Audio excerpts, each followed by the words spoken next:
Hi, I'm Ralph Vacchiano of the New York Daily News here outside the Giants practice facility at the Meadowlands. We're inside. The Giants are fired up after 2 straight big wins, pumped up because they're contenders again, so overflowing with excitement that they are just...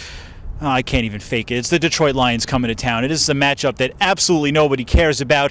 This team has lost 23 straight games on the road, one short of their own NFL record. If the Giants lose this, it's going to be a disaster. Well, our season's been up and down. We came off 2 big wins against Chicago and Houston, and just Detroit Lions. Everything Detroit Lions, but they're a good team. They definitely shouldn't be 1-4 right now, but they are. And they're coming off a win. They're going to be building off that, and we're coming off 2 wins. So we got to get this thing going into this bye week. Get these last couple of wins out the way, get refreshed, and get ready for this long haul. So I'm not going to get too deep into this matchup for you because, well, I just really don't care. Instead, what I'm going to do is read you a piece of email that I got this morning. Actually, I didn't get it this morning. I'm about 2 weeks behind in answering my email, but this one sort of sums up all the ones that I read today. It says, "Dear moron, the Giants," moron's me, by the way, "Giants stink, Tom Coughlin is a bozo, they need to clean house, the players are a disgrace, Jerry Reese is an idiot, and so are you. Sincerely, a big fan. And by the way, love your work."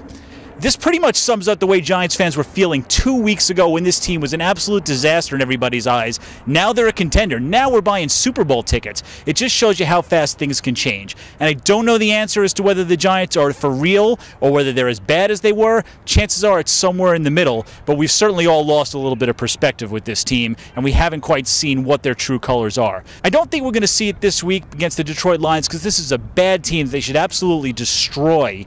But if they are going to be true contenders, it's the kind of team that they shouldn't have any trouble with at all. This shouldn't come down to a last-second field goal. This shouldn't come down to anything close at all. They should win this going away. And the one big thing they have to do to make sure that'll happen is they can't turn the ball over. Right now, that's the Giants' Achilles heel. They are -4 in turnover ratio, which is second worst in the league. They have 15 turnovers, which is also second worst in the league.